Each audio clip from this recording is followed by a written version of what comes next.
গলাচিপা উপজেলার চরবিশ্বাস ইউনিয়নের চরবাংলা একটি বিচ্ছিন্ন দ্বীপ। পটুয়াখালীর গলাচিপায় চর বিশ্বাসের চর বাংলার 1994 সাল থেকে বসবাসরত 365 অসহায় পরিবারের জমি বন্দোবস্তের দাবিতে মানববন্ধন ও স্মারকলিপি প্রদান করা হয়েছে। রবিবার দুপুর 1টায় উপজেলা ভূমি অফিসের সামনে মাওলানা মোহাম্মদ আব্দুর রব এর নেতৃত্বে শত শত নারী ও পুরুষের অংশগ্রহণে ঘণ্টাব্যাপী এই মানববন্ধন অনুষ্ঠিত হয়। পরে গলাচিপা উপজেলা সরকারি কমিশনার ভূমি ও উপজেলা নির্বাহী অফিসারের বরাবর স্মারকলিপি প্রদান করা হয়েছে।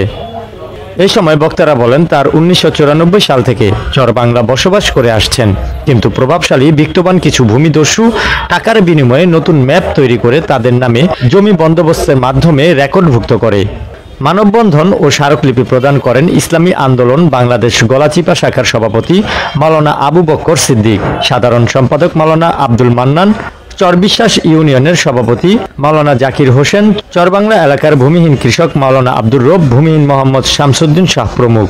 এ সময় সহকারী কমিশনার ভূমি মোহাম্মদ নাসিম রেজা গণমাধ্যমবৃন্দদের বলে, চরবাংলা এলাকায় বিগত 20 থেকে 25 বছর পূর্ব থেকেই উপজেলায় বেশ কিছু চর অঞ্চলে ভূমিহীনদের ভূমি বাস্তবায়নে নানাবিধি কারণে অনিয়মের অভিযোগ পেয়েছি। এ বিষয়ে ভূমি অফিস অনুসন্ধান কার্যক্রম চলমান রয়েছে। আইনি প্রক্রিয়ার মাধ্যমে খুব শীঘ্রই ভূমিহীনদের ন্যায্য দাবি ও অধিকার ফিরিয়ে দেওয়া হবে বলে তিনি জানান। 1994 থেকে 365 ফ্যামিলি দীর্ঘ আজকে 35 বছর পর্যন্ত আমরা সেখানে বসবাস করি। সেখানে কোনো রাস্তাঘাট নাই, কোনো ভেরিবাদ নাই। প্রতিটা জোয়ারে আমাদের ঘর বাড়ি তলিয়ে যায়, তবু আমাদের সন্তানকে নিয়ে, পরিবার পরিজনকে নিয়ে জীবন বাঁচাবার তাগিদে একটু মাথা গোথা ঠাই হিসেবে চরবাংলাকে আবার বেছে নিয়েছি, অন্য কোনো জায়গা আমাদের নাই।